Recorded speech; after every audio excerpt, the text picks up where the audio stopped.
All right. What's up, everybody? Welcome back to Good Theology. I'm Jake. I'm here with my co-host, David Campbell. And you are on episode, I don't know how many, honestly, because I haven't been keeping track, but it's good to have you with us. And today we're going to have a great discussion around the subject, Paul and the Gift, a book by John Barclay. Fascinating book. And looking forward to that. But first, David, good to be with you. How are you? Not too bad, thank you. What's happening? Well, we have been in Calgary in Western Canada last week at an art conference and speaking at one of your sister churches, C3 churches there. We had a fantastic time. Wonderful. And we're home for a few days, then we're off to sunny Phoenix, and I'm trying not to look at the weather forecast. Oh, are you going to speak at Landon's church? Yes. Oh, wonderful. I'll be there at the end of the month. Well, I'll warm it up for you. What are you going to preach about? Because I want to make sure that I don't talk about the same thing. Father's Day. Oh, wonderful. Great. Well, I definitely won't be overlapping with that. That's good. How was the Texas of Canada? How was the which? The Texas of Canada. Isn't that what Calgary is? Canada. Yeah, it was great. Yeah, it was a little bit chilly, but we had a day out in the Rocky Mountains, and it's in been Banff. Into Banff, yeah. And we're going back, God willing, next month, not to Calgary, but to Edmonton, which is further north. Another great city. One of my favorite things about you is that whenever you talk about anything in regards to the future, you always are sure to include a God willing. Well, at my age, you never know. Oh, so that's just that's a specific to your age thing. You haven't always done that? From time to time, it maybe just getting a little more frequent. That's funny. Hey, I had a good idea for a Good Theology episode that I thought would be fun. My son Winston, he's 10. He's quite the avid Bible reader. I semi-frequently will find him in his room reading the Bible. And I thought it'd be fun to do an episode with him where he just writes down all of his questions while reading through a book. And then to do an episode with him asking those questions, I think would be a blast. Probably more intelligent than a few adults I've met. Perhaps, yes. He's an inquisitive, insightful kid. Okay, so today we're talking about this book, Paul and the Gift, by an author, John Barclay, that came out, maybe a little less than a decade ago. So it's not a new book, but I just read it and found it very helpful. And so I wanted to have a discussion around it because he's speaking into a context of debate within Pauline studies that spans, 40 or 50 years or so, and moves the conversation forward, I think, pretty effectively, and also helps to reconcile, I think, some tensions between grace and works. So it's good. Certainly not everything in there is necessarily all to be taken on board, but that's how it goes with pretty much everything. So I thought we'd start with this. The context for the book mostly, I suppose, is him speaking into the debate between what's called the new perspective on Paul versus the so-called old perspective on Paul. So before we jump into the book, I think you are able to summarize that debate better than I can, and even have some personal experience within that debate in your own academic journey. So why don't you set the convo up for us by giving us the framework that this book fits within? Yeah, it's a discussion that can get technical way too quickly, and therefore we might lose a lot of our faithful viewers in a haze of scholarly confusion. I believe in them. Let's try to bring some of the technicality into it, and then we can define terms as we go. So back around 1980, there was a guy called E.P. Sanders. He taught not that far from where we live here in Ontario at McMaster University, and he was one of a group of a sort of minority of New Testament scholars that spent a lot of time researching Jewish literature, rabbinic literature, and so on, of which there's quite a bit from before and after the time of Christ, more after than before, and some, when I say rabbinic, not just rabbinic, but the rabbinic, see here, we're getting technical. Anyway, let's just say Jewish literature from before and after the time of Christ. And that does come from a variety of parts of Judaism, as you can imagine, just like Christianity is divided up into Protestantism and Catholicism and Orthodox and so on. There were different wings of Judaism, some of which were very closely tied to the synagogues and some of which were off on a completely different planet, like the Qumran community that we learned about in the Dead Sea Scrolls, and everything in between. And so traditionally, Bible scholars have taken the position, certainly Protestant Bible scholars, that Paul was teaching penal substitutionary atonement, that we had failed to obey the law of God owing to our incapacity, our rebellion against God since the fall. God sets out a standard in his law. We fail to achieve that standard. And even though God in his graciousness in the time of the Old Testament gave the sacrificial system to be temporary means of forgiveness, and God, to that extent, overlooked the sins of the faithful saints of the Old Covenant because he knew he was sending Jesus. And when Jesus came, he took that punishment, according to Romans 3, upon his own shoulders. And because of that, God looks at us through the sacrifice of Christ on the cross. We are justified, which is a legal word meaning acquitted. And, a lot of courtroom stuff in the media lately, so we're all familiar with that.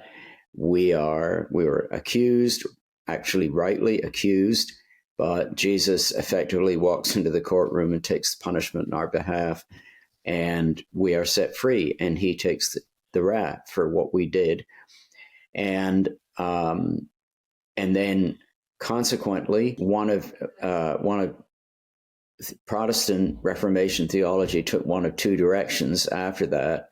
I mean, they agreed on that. That is to say, men like Luther and Calvin agreed on that. Then following that, Luther tended to take the position that, well, once Christ has satisfied the demands of the law is no longer applicable.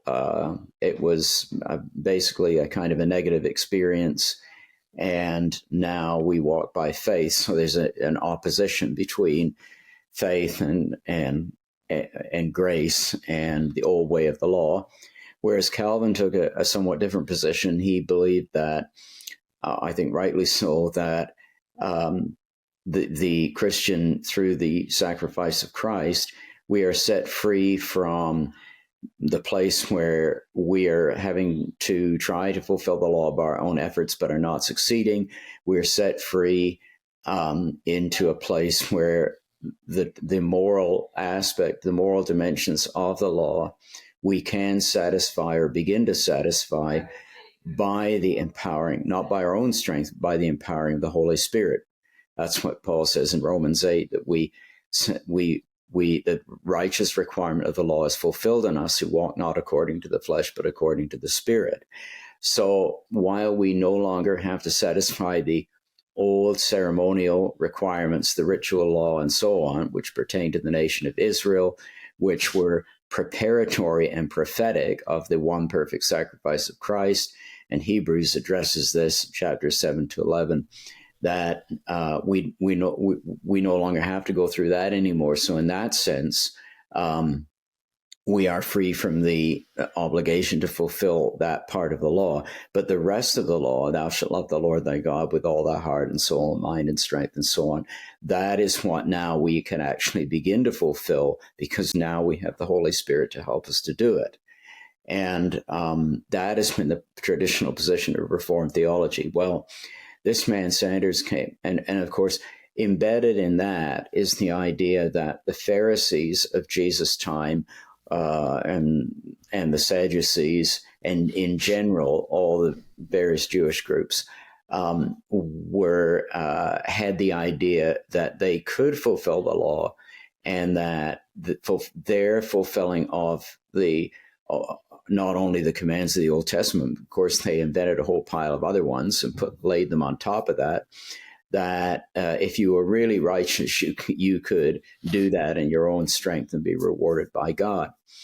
But this now is a long way around, but you asked for it. So this man Sanders came along and said, well, that's a misreading of a lot of Judaism, that actually Judaism had a pretty strong theology of grace. And it isn't that Paul understands grace and is attacking all the Jews that didn't have any understanding of grace, but were trying to do it by their own effort and failing. But Sanders is saying it really has nothing to do with that. It's all got to do with Paul was attacking law fulfillment, not because it was wrong, but because the Jewish people, their theology did not allow for Gentiles to be included in the family of God. And that what Paul's advocating for is the inclusion of the Gentiles. It's not so much about grace as he's mad at, his arguments against, and say in the first couple of chapters of Romans, for instance, or in Romans chapter 4, or in Galatians with the Judaizers, that he's not criticizing them for inadequate or hypocritical legalistic efforts. He's criticizing them just because they want to be God's family exclusively and don't want to allow the Gentiles in. And to support that idea, he did a lot of research and reading of Jewish literature, and he came to the conclusion that all those Jewish people that Paul was criticizing also had just about as good an understanding of the grace of God as Paul did. And so really Paul knew that, so that's not what he was criticizing. So anyway, that's all, everybody's head's blown up now. But he came with all this. And, should I pause this at some point and try to recap that in plain terms for everybody? Well, if you can recap that in plain terms, then God bless you. Well, yeah, I think, I'll give it a shot. So essentially from the Reformation onward, Christianity, and we have to paint with a broad brush here, so excuse the lack of nuance, but for the last 500 odd years, Christianity and Protestant traditions has had an interpretation of Paul's critique of salvation by works of the law as essentially us trying to save our own souls through meritorious activity, that we can get on God's good side by the fulfillment of Torah, but then also to go one layer further out from that then also becomes salvation by any kind of meritorious work, not just works of the law, i.e. Torah, but whatever I might consider meritorious, whatever do-goodish behavior I can come up with to try to tilt the scales in my favor. That human propensity to earn salvation is a pretty common message of within the Protestant tradition about, hey, you're not going to be saved that way. It's going to be by grace through faith. And so E.P. Sanders is writing to say, hey, actually, Paul was not, he wasn't some novel theologian of grace that was critiquing a religion of works. In fact, Judaism was thoroughly a religion of grace, and therefore Paul could not have been critiquing it as a religion of works because he did not think it was a religion of works. He knew, along with everybody else in the Second Temple period and prior, that it was a religion of grace. Therefore, he must have been critiquing something different when he's using phrases like works of the law. And what he puts forward, and I think what other scholars like N.T. Wright and James Dunn kind of advance his ideas towards, is that he wasn't critiquing a religion of works. He was critiquing the fact that they had a nationalistic soteriology, that you had to, well, I guess the simplest way to say it is you had to be Jewish in order to be Christian. You had to become to be a right. Jew. You had to be Jewish in order to be right with God, to be in relationship with God.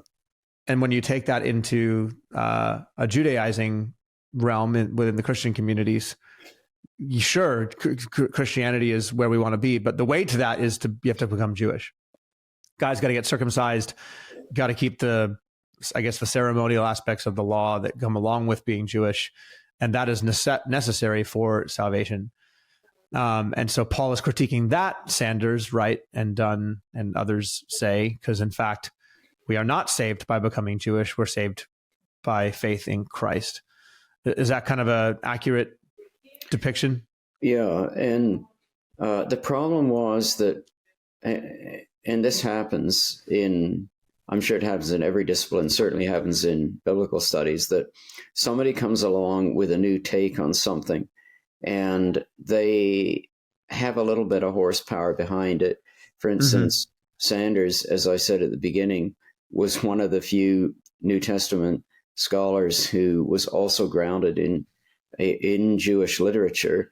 And so when Douglas Moo, who is an eminent New Testament theologian, very godly man, very sound in his doctrine, when Dr. Moo debated Sanders, he said himself it was a foolish thing to do because he hadn't done his homework. Because Sanders just said, well, have you read this entire body of Jewish literature in Hebrew, which obviously Dr. Moo hadn't. And he said, well, I have. So, you're not even qualified to debate me. A little bit arrogant, but anyway. And so in that moment, when his Paul and Palestinian Judaism, that was the name of the book, it came out while I was, finishing my PhD thesis, and my supervisor had absolutely no time for Sanders.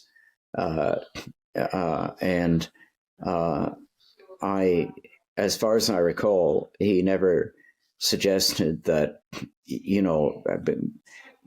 most of the way through my thesis that I should suddenly back up. But anyway, when I finished and presented it, unfortunately, the very person that was examining my thesis was this James Dunn, who who himself. What did you write your thesis on? It was Paul and Christian freedom. So it was this very thing. And so you were right in the storm. Yeah, because Dunn then published his first piece on this topic around about this, maybe a little bit after my thesis was finished, and part of the issue with this is just a personal thing. Part of the issue with my thesis was that they said, okay, you've done all this work, which I'd done more work than was necessary. However, you haven't looked at Sanders. And I thought, well, who's Sanders? Because this had only just come out. And really what Dunn was saying was, you're taking a different position than I am, and I don't like it. And so you have to go back to the drawing board. And in going back to which is one thing, fair enough. But I don't think it was that fair, because I think that, you can't rewrite a doctoral thesis, a book, as developments are coming out. I mean, if it came out at the beginning of my studies, that's one thing, but you can't expect people. It was very unfair. But the other thing was that he went on and his line was that, Sanders sees Paul saying one thing in Romans and something totally different in Galatians. And, your thesis has to reflect this or else you're out. So my position was, not only is it highly unreasonable and unfair, but now you're asking me to compromise my faith. And right.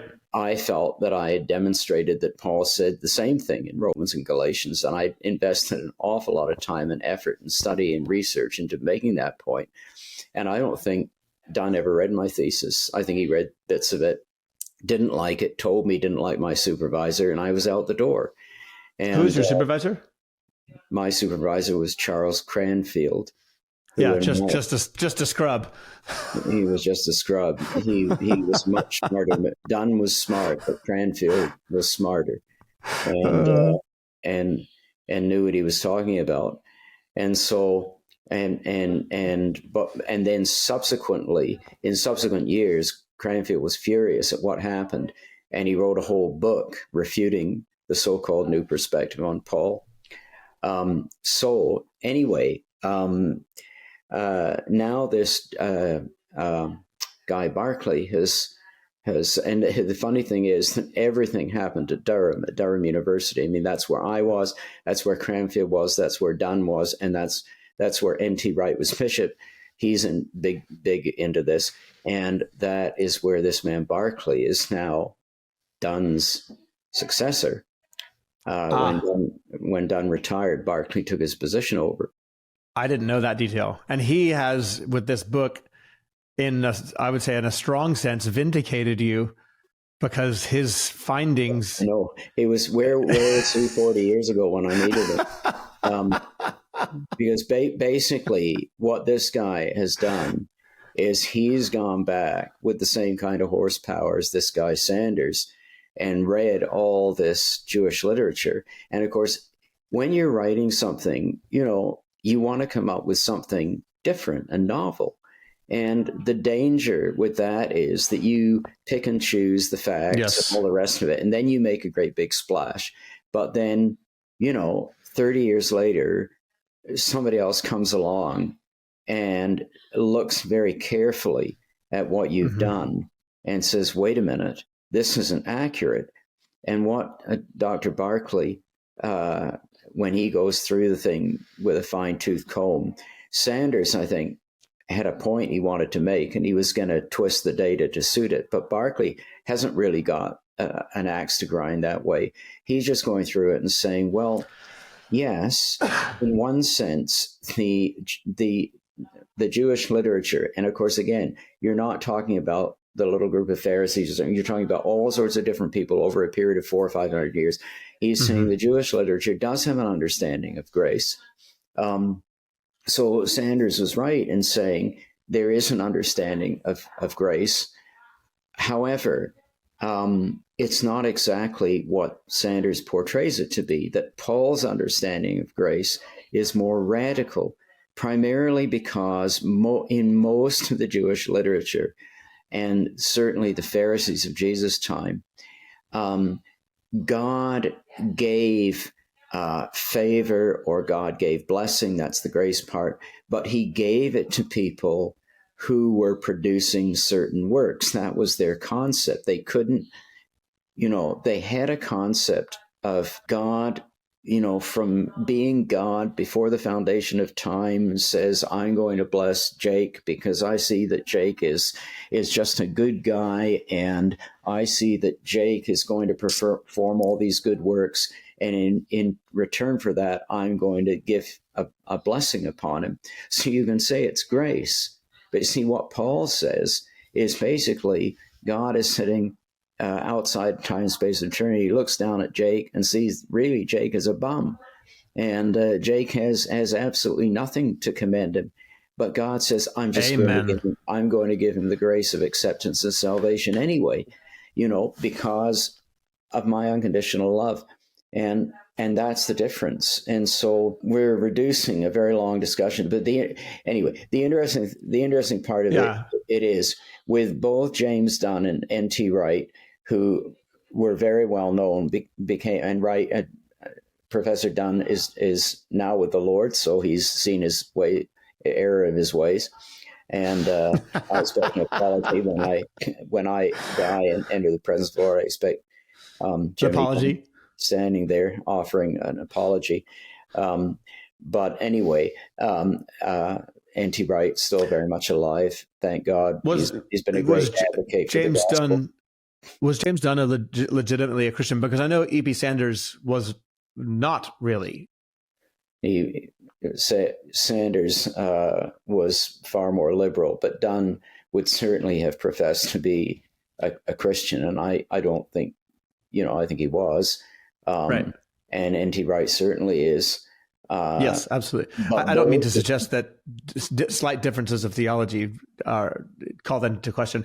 Just in the reading I have done of Sanders, it sounded like he was an academic, but not necessarily an out and out. I think that's probably correct.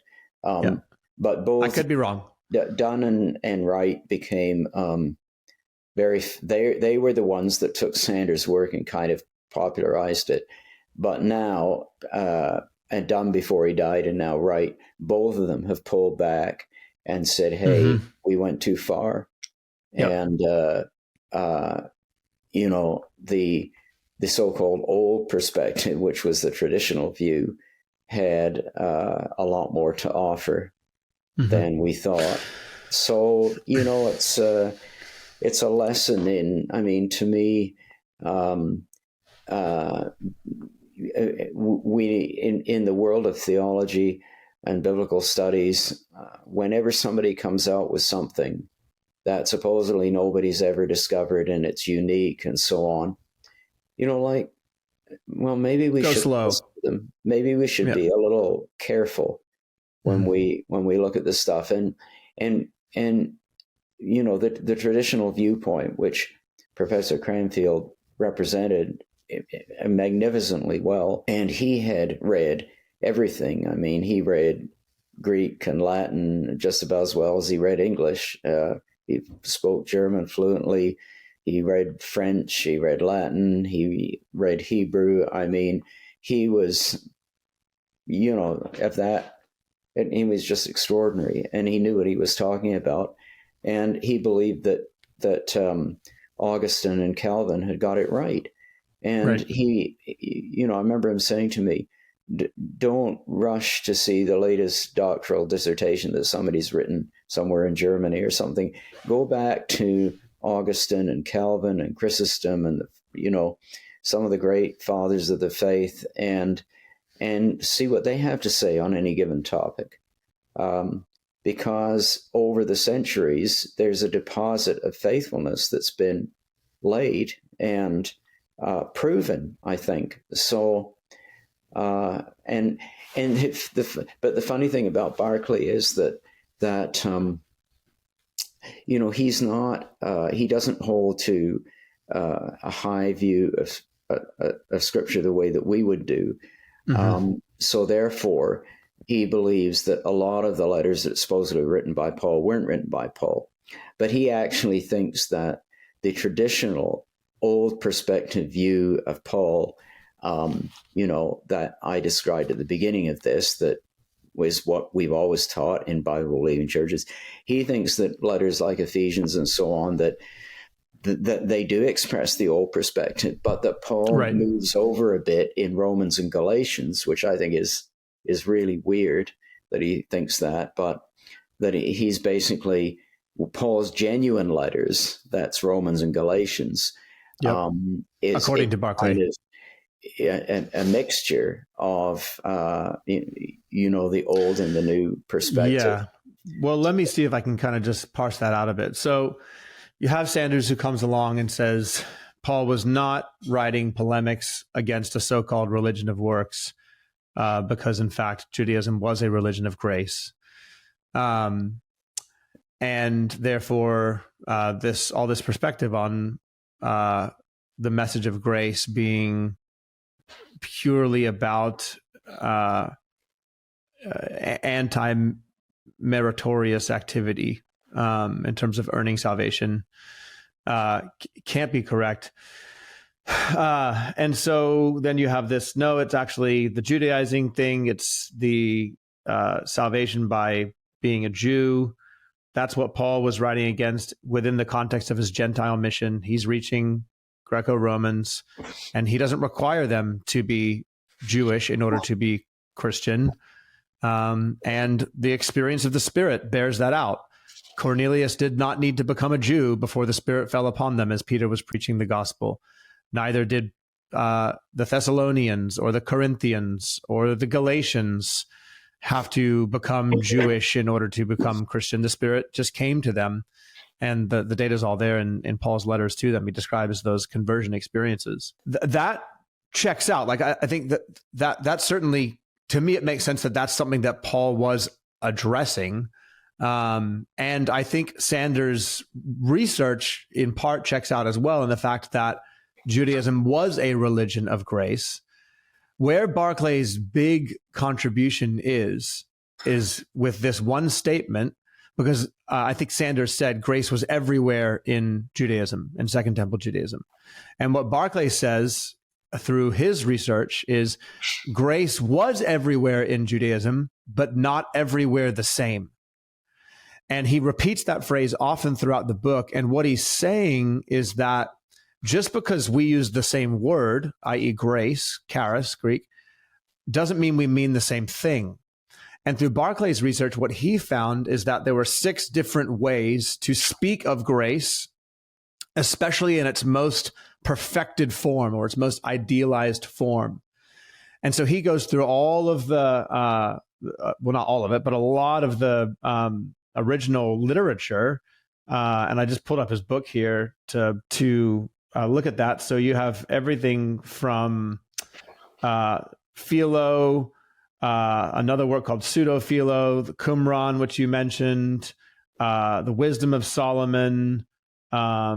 You have, is it Ezra, for Ezra? So all this Second Temple literature and around that period. And he's going, hey, they spoke of God as gracious a lot, but they did not always mean the same thing. And what Barclay finds is those 6 different ways of speaking about grace. Let me see if I can rattle them off. Superabundance, meaning that God is like just obscenely, generously gracious. Singularity, meaning that God is only gracious and he bears no quality that is in contrast to grace, like judgment or wrath, meaning that God is he always takes the initiative in being gracious. He's never responding to something. Non-circularity, meaning that for God to be gracious in a non-circular way would mean that he doesn't look for reciprocity to his grace. And then efficacy. God is effectively gracious. His grace transforms us. There's these 6 different ways to think of grace.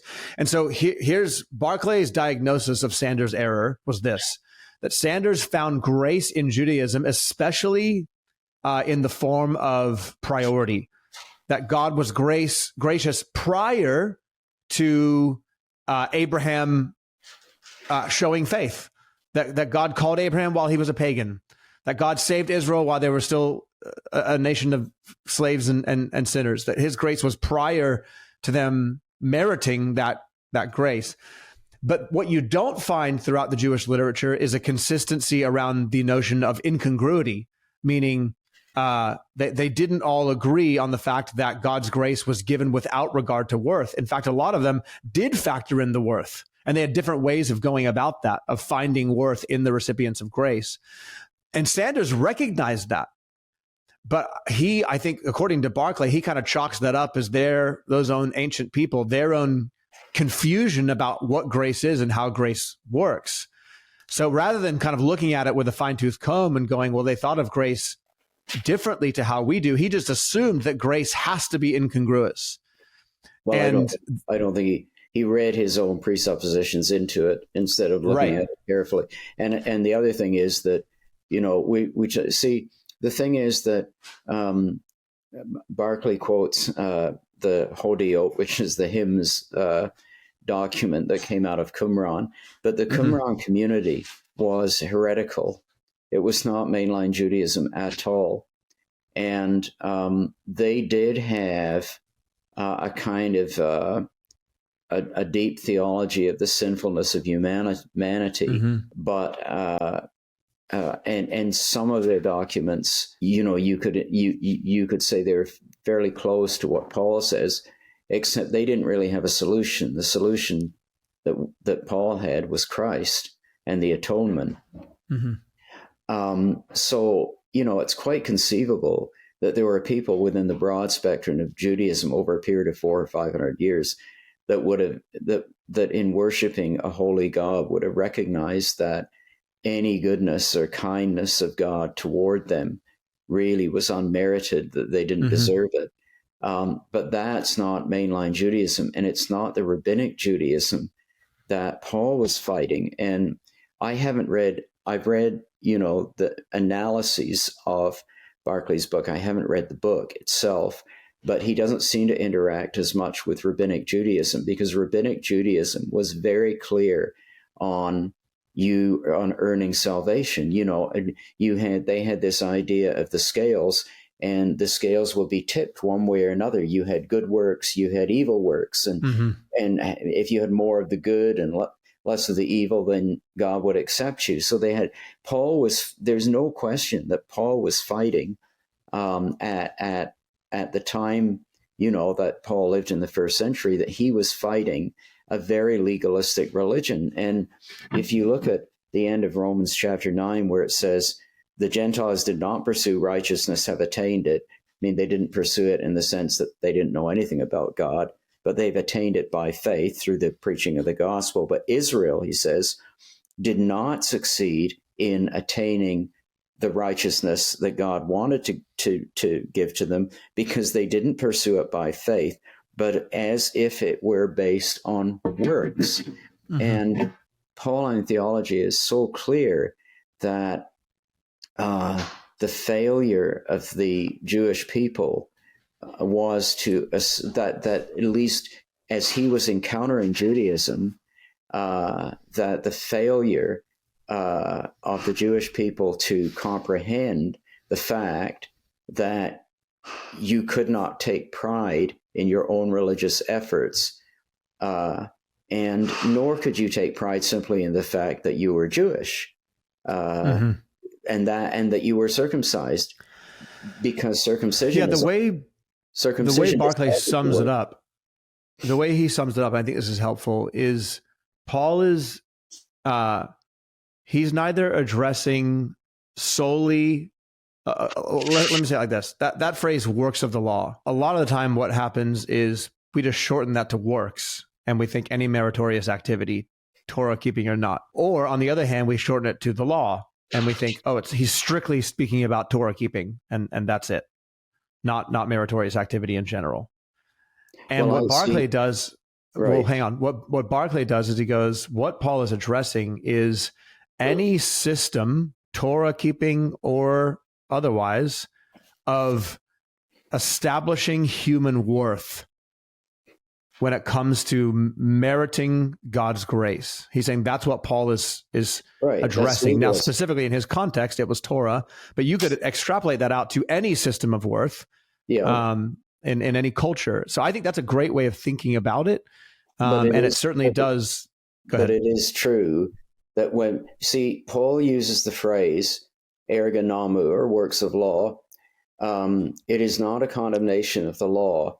The Greek had no word for legalism.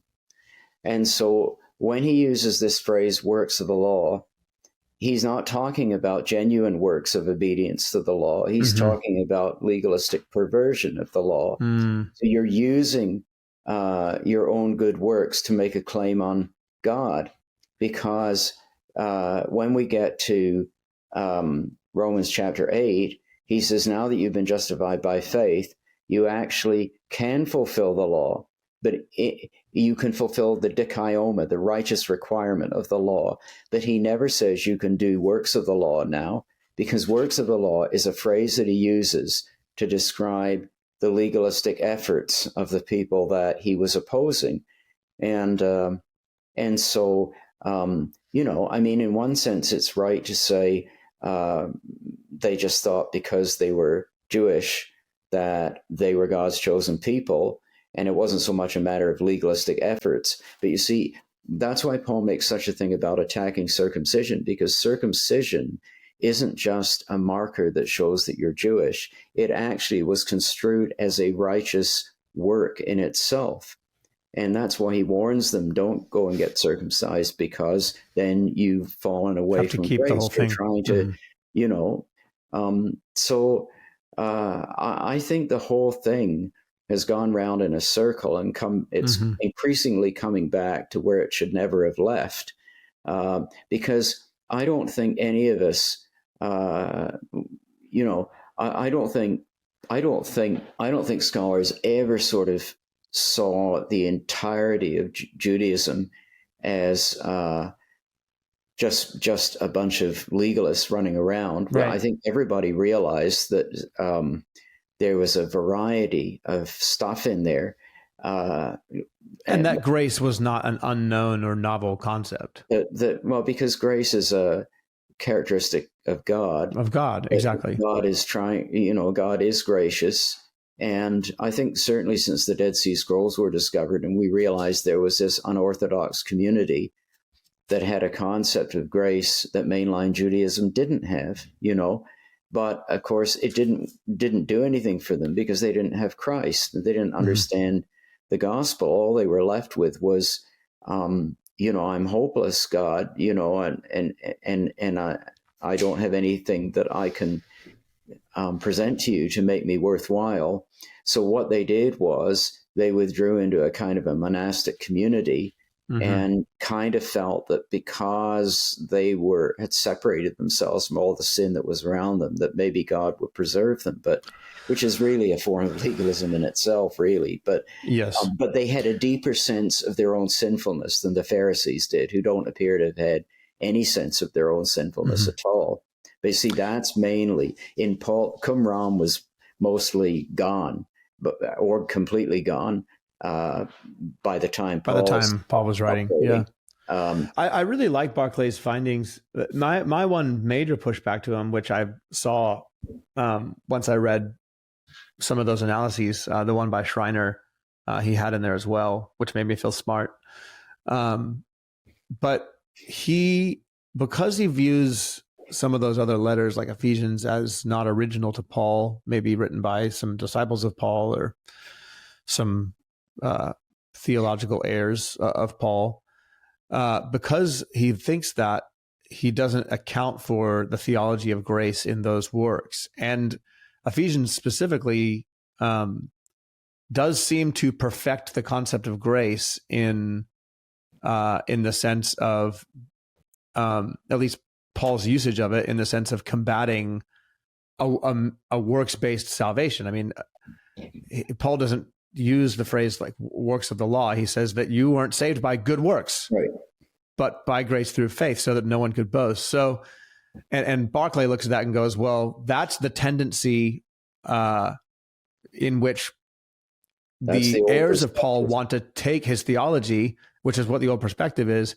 But Barclay is saying that's not quite how Paul thought about it. It wasn't just good works. It was systems of worth. So while I like his perspectives on Romans and Galatians, I do think that there is other perspective in books like Ephesians, and because we do take that to be written by Paul, that seems like that was Paul's perspective as well.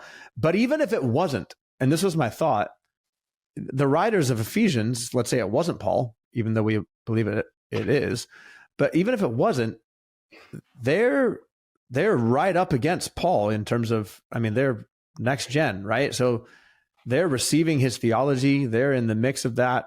So if they interpreted Paul as speaking about grace in these ways, then shouldn't we give them hermeneutical priority over Barclay, who's living 2,000 years later? Do you understand what I'm saying? Like, they were way more up close with Paul's theology than Barclay was. So if they could take his ideas and say, well, it also means this, then it seems like that should be given some weight. See, the whole thing here is with Wright, with N.T. Wright, he has built his career on emphasizing the Judaic background of the New Testament. Because in New Testament studies, there's been two opposing schools of thought, one of which is that Paul and the New Testament writers are heavily influenced by Greek thought, and Wright tries to root New Testament Christianity in Judaism, specifically Second Temple Judaism, which is the Judaism from when they came back from the exile and built Zerubbabel's temple all the way through until the time the temple was destroyed, right? Mm-hmm. So, and he's done a lot of fantastic work in that, but Calvin and the Reformed thinkers, really, they didn't have an issue with that, you see, because Reformed thinking has always saw the New Testament, the one covenant of grace, it's always seen God working with a chosen people, beginning with Abraham. And in Abraham's seed, all the families of the earth will be blessed. Christ is the fulfillment of Old Testament prophecy. So what's called the old perspective in Romans, which is what I would think is correct, which goes back to Calvin and to Augustine and has a rich history throughout the history of the church, doesn't it says Christianity, New Testament Christianity, the church, the gospel is thoroughly rooted in the Old Testament. You can't understand one without the other. Mm-hmm. And so here these other people come along, and a lot of modern theology, especially in Germany, where everybody is Lutheran, Luther despised the law, and he threw the law out the window. And a lot of those German theologians followed him in that and said, well, the church is more a product of Greek thinking. And Wright was absolutely right. Wright was right. He was right in going back and saying no. But you see, I don't think I don't know why what I would stand for should be criticized then, because that's exactly what I feel Paul is doing in his theology of the law, that he's coming through and saying, now God, we don't throw the law out. Now the law can be obeyed, not because we're not obeying it through our own legalistic, self-righteous efforts. We're aware that we can't do anything outside of the grace of God, but by the supernatural empowering of the Holy Spirit, we're at least able to begin to do something out of a godly motivation and not out of a sense of self-righteousess. Which brings you back to the Sermon on the Mount, right? When Jesus says, I did not come to abolish the law and the prophets, but to fulfill them. Right. And so I think that's go ahead. I think Sanders threw a wrench into the works when he tried to fundamentally alter our understanding of Judaism. And in it, he made a terrible mistake, which was to distort the enemies that Paul was fighting in the Judaism in Rome, in the church in Rome and in Galatia. Because what Sanders says was that Paul had no difference whatsoever with what Palestinian Judaism believed about grace. And what Barclay shows is that that's not actually true. He did differ with them, especially in the area of incongruity. Anyone reads Galatians can figure that out. You don't even have to go to Bible schools. I don't mean to be sort of, but I mean, I think that Sanders threw this wrench into the works, and everybody else has been rearranging their theology around it. And as the dust has settled, and people have started to push back. I mean, Cranfield himself wrote a book. I've got it behind me somewhere. It was so dense that I gave up reading it. I really should go back and try to read it. But it's his refutation of this whole new perspective thing. And I think that now now we've wasted all this time and effort and all the rest of it. It's moving back to where it should have been. And maybe we understand a bit more about, Jewish literature and so on than we did before. But I don't think anyone was ever saying that the Judaistic groups in the churches in Rome and Galatia in particular that Paul was fighting, that wasn't all. I mean, even in the New Testament, there's Gamaliel who's standing up and saying, wait, don't oppose these men. Let's stand back and see maybe God is with them. You've got Nicodemus, Joseph of Arimathea, you've got Barnabas, who was a Levite. You've got all these people that, and were devout Jews. They disagreed with the establishment that put Jesus to death because they felt, they obviously saw something substantial in what Jesus was saying, and would have seen something substantial in what Paul was saying. So we've all recognized that. But I think that what is important coming out of it pastorally is we live in a world where people still view themselves as self-righteous.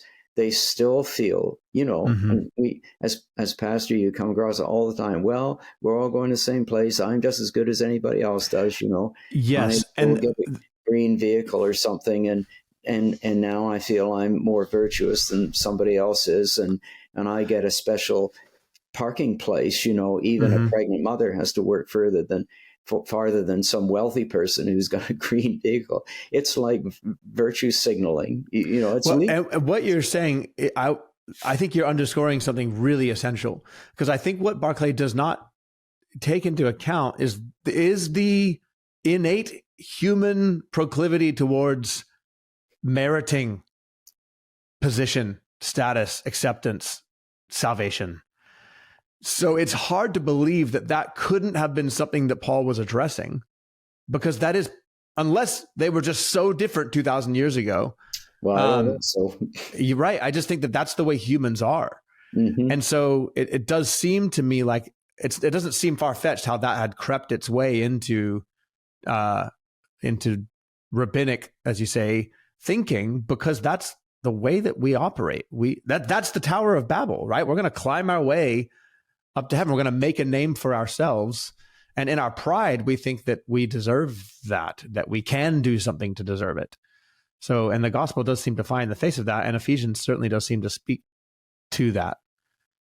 I think the whole of the New Testament speaks to that, and the Old Testament properly understood. And I think it's absolutely foundational to Christianity. Mm-hmm. And, as Paul says, there's nothing for any of us to boast of. Like, when you become a Christian, it isn't that you start accumulating brownie points. You don't. You're the person that's acknowledged that you can't do anything outside of the grace of God, which is why Christians ought to be very gracious toward people who are not yet Christians, because we were like that. Mm-hmm. And we don't, it's not that we sit on a throne and judge other people. It's that we say, hey, I've just realized that I'm a jerk, and God has been so merciful to me. And you know what? He can be merciful to you as well, and save you out of the miserable life that you got, mm-hmm. trying to persuade yourself and everybody else that you're all that in a bucket of chicken when your life is falling apart because you don't have Jesus in it, And I think it's at the heart of the gospel. So there's one other contribution that Barclay makes that I want to wrap up our discussion on that I found really helpful. And I just want to say the book is very much worth reading to anyone listening. It is dense for sure. It's one of those books that I just had to reread every paragraph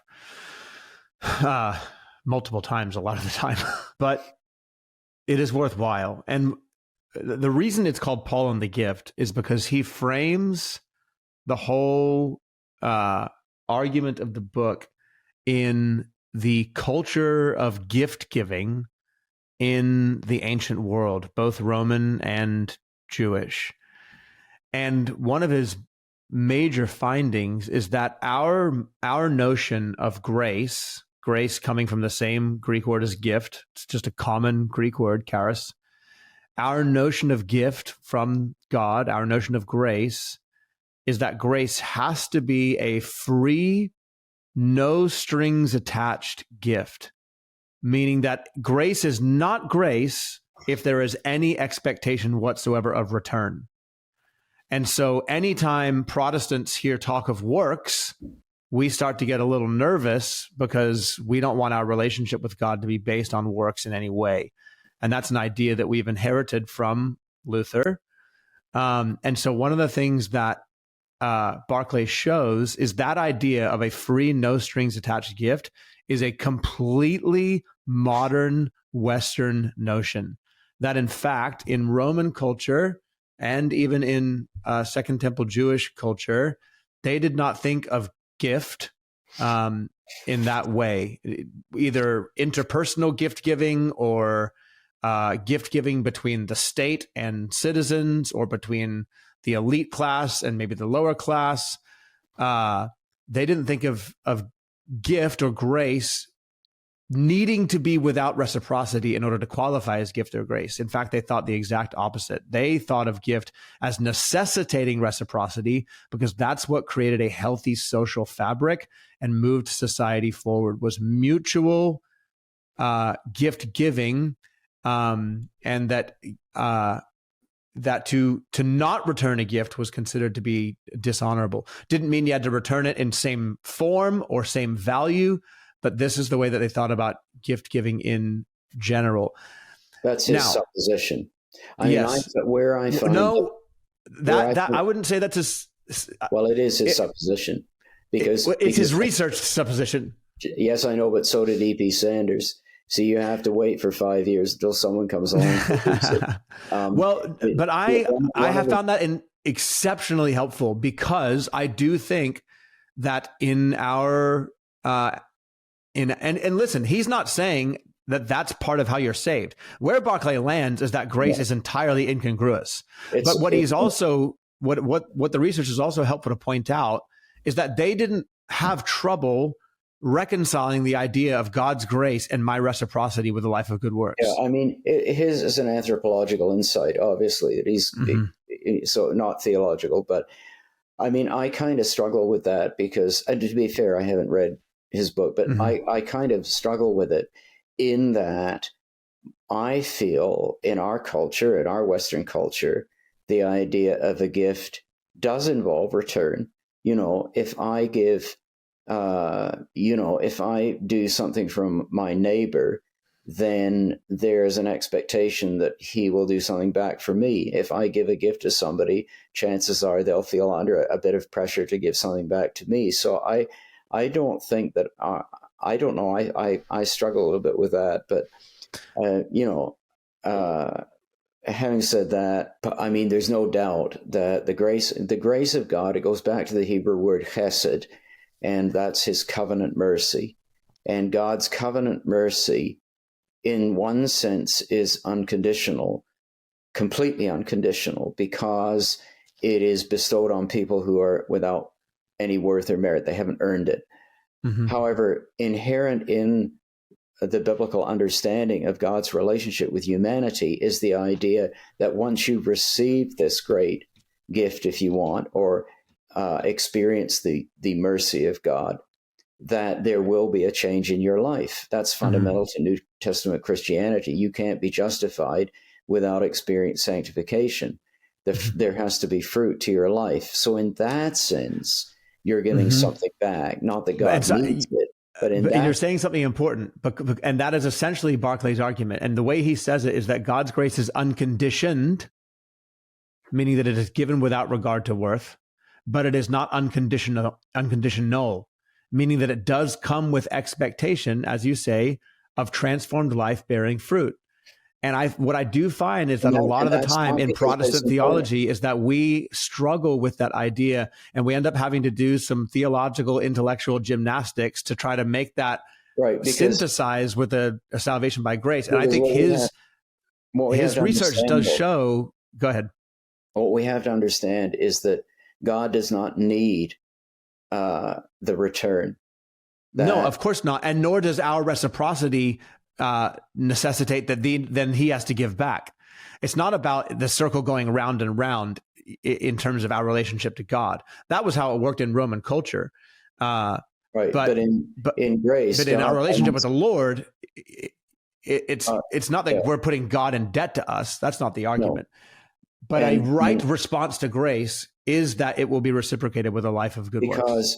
Because God's goal is to create image bearers and those who would be like him, which is to our benefit. It's not really to his benefit because he doesn't need us. He could wipe the universe out with a stroke of his hand. But it's good to think about these things. And I do think that part of the problem with Lutheranism was that it could leave the implication that, you're saved by grace and you're never going to produce any sense of righteousness. And part of the reason for that is that Luther threw the law out. Well, Calvin kept the law and said, no, that there's still a righteous moral standard that God expects to be obeyed. It's just that now we can obey it, not by our own strength, but by the empowering of the Spirit. That's why I think Calvin understood the Bible in that sense. I much prefer his view of the law. Luther. Yeah, I mean, Luther absolutely. Was, anyway, and friends disagree with me, but it does seem like Calvin is saying something, and I don't think Barclay would entirely endorse this. And the reason I think this is just because I'm not smart enough to understand all the intricacies of their views deeply. But it does sound like he's saying something similar to Calvin's third use of the law. He's coming about it in a much different way. But both of them arrive in the same place in this sense that, and even Barclay says this in the book, even though the Torah doesn't bear authority on the Christian anymore, which is Barclay's perspective, it does still have use. And I don't think that that's quite what you would say, that there is some authority still there. It's God's law. It has absolute authority. I'm not sure how you can say it doesn't, but anyway. Yeah, and we don't have time to get into that part of the discussion. But in any sense, I think he's at least landing somewhere, I guess, more theologically conservative, it seems. You know what, Jake? If this gets one of the chapters in my no diving book that I wrote about the things that we get wrong that need to be fixed, I was on law and grace, because I think that we have a very poor understanding of the relation of law and grace as Christians generally. Mm-hmm. And I think that if this, gets people thinking a little bit more about what really is the grace of God, what does God expect, as in our lives to happen as a result of receiving His grace? What is His grace? And how does the law fit into that in terms of our Abrahamic heritage and the covenant of grace throughout the Bible? If this sort of debate gets people back on track thinking about those sort of things, I think it'll be a good thing because the practically speaking, a lot of people, including a lot of preachers, just have this idea that, well, we don't have anything to do with the law anymore. The law's bad. Yeah, exactly. But now it's, and of course, dispensationalism, we won't get into that, but that makes it even worse. But what do we got? What's our authority? Yep. Well, we love now. Well, that's by what definition? What does that look like? And then we get into all sorts of trouble. Yes, and as I was reading Barclay's book, because of his strong stance on the death and resurrection of Christ, completely liberating the believer from the authority of the law in any sense, I was getting nervous. Well, that's Lutheranism. That's wrong. Yeah. And isn't it interesting that is what's given away to liberalism? Yeah, it's but that's a Lutheran position, and I think that seems to me to work in the opposite direction to the other things that he's saying, and I don't understand why. He's sure to clarify that the law does play a role, just not. It just doesn't have authority. So, and he doesn't really expound upon himself much there because I don't know Paul why. Says in Romans 3:31, he uses the word hystanomene. We establish the law. Sounds like there's some authority there. Yes. We'll see.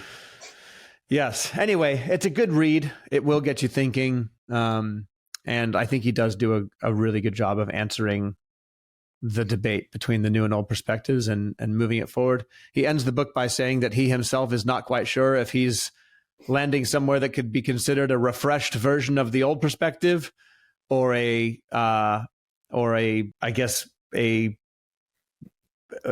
more conservative version of the new perspective. Yeah.